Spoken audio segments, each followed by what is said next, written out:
اگر آپ کو کوئی زخم وغیرہ آ گیا to deal with an unconscious victim یا پھر بے ہوش زخمی تک. کہتا ہے اس کے درمیان میں کس چیز کی وہ بات کر رہا ہے, کوئی زخم وغیرہ آپ کو آ گیا, چوٹ لگ گئی ہے, یا پھر سے لے کر یا پھر اگر کوئی بے ہوش ہو گیا زخمی اس تک آپ نے کس طرح سے فرسٹ ایڈ کا معائنہ کرنا ہے یا کس طرح فرسٹ ایڈ کا استعمال کرنا ہے اس کے بارے میں ہمیں بتا رہا ہے.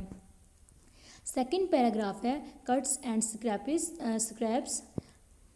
Handling minor accidents. کہتا ہے نپٹنا چھوٹے حادثات سے ایٹ ہوم, گھر پر, اراؤنڈ دا روڈ یا پھر سڑک پر, ڈیولپس پیدا کرتا ہے a sense of crisis management, یعنی کہ ہنگامی صورتحال سے نپٹنے کا.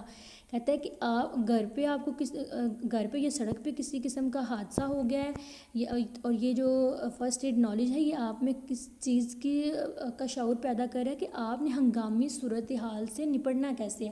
یعنی کہ سب سے پہلے آپ کو وہ بات یہ کر رہا ہے کہ جب دیکھیں گھر میں بھی اگر کوئی بچہ گر جاتا ہے, اس کو چوٹ لگ جاتی ہے یا اس کی بلیڈنگ سٹارٹ ہو جاتی ہے, خدا نخواستہ کوئی الیکٹریسٹی کے سوئچ میں کوئی بچہ ہاتھ ڈال دیتا ہے, اس طرح کا کوئی بھی چھوٹے موٹے حادثات جو ہیں گھر کے اندر ہو جاتے ہیں, تو سب سے پہلے ہمارا ریئیکشن ہوتا ہے اس پہ ہم یہی ڈر جاتے ہیں, چیخنا چلانا. یہ بات کیا کرنا چاہ رہا ہے وہ کہ ہنگامی صورتحال سے اپنے کس طرح سے نپٹنا ہے, اپنے جذبات پہ کیسے قابو پانا ہے اور سامنے والے مریض کو کیسے ہینڈل کرنا ہے. دس میں پریپیئر پیپل, اور کہتا ہے کہ یہ لوگوں کو تیار کر سکتا ہے ٹو ٹیکل, نپٹنے کے لیے with in expected emergencies with great confidence, یعنی کہ آپ کو غیر متوقع ہنگامی صورتحال ود گریٹ یعنی کہ پورے اعتماد طریقے کے ساتھ. میں نے آپ کو بتایا نا کہ کسی کو چوٹ لگ جانا یا کسی حادثے کا شکار ہو جانا, تو سب سے پہلے ہم میں سے موسٹلی لوگ جو ہوتے ہیں وہ کمزور اعصابوں کے ہوتے ہیں, تو ہم اپنے حواس کھو دیتے ہیں, ہمیں سمجھ نہیں آ رہی ہوتی, ہم بجائے اس انسان کو حوصلہ دینے کے یا پھر اس کے زخم کو کٹ کی ٹریٹمنٹ کرنے کے, کیونکہ because we don't have knowledge about that نا, ہمیں پتہ نہیں ہوتا کہ ہم نے اس کو ہینڈل کس طرح سے کرنا ہے. اس لیے پھر ہم کہتے ہیں کہ اس میں آپ ایک تو ہنگامی صورتحال سے نپٹنے کا آپ کو علم نہیں سکھایا جائے گا, اور دوسرا آپ کو پر اعتماد طریقے سے کہ آپ نے لوگوں کو اس بات کے لیے تیار کرتا ہے کہ پر اعتماد طریقے سے آپ نے سامنے والے کو کیسے ہینڈل کرنا ہے. مائنر کٹس کہتے ہیں چھوٹے زخم اینڈ اسکریپس یا خراشیں یوزلی عام طور پر do not need to go to the emergency room. کہتے ہیں ان کو لے کے آپ کو ایمرجنسی روم میں جانے کی ضرورت نہیں ہوتی ہے.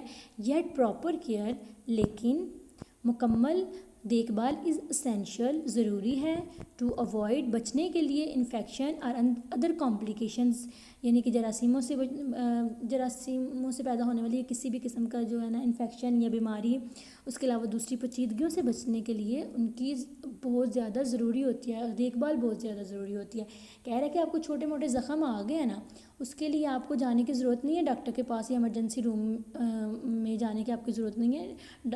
ڈاکٹر کے پاس تو ہمیں جانا پڑے گا اگر ہمارے پاس فرسٹ ایڈ نالج نہیں ہے, لیکن کہہ رہا ہے کہ اگر فرسٹ ایڈ نالج ہے تو آپ ان کا علاج گھر میں ہی کر سکتے ہیں.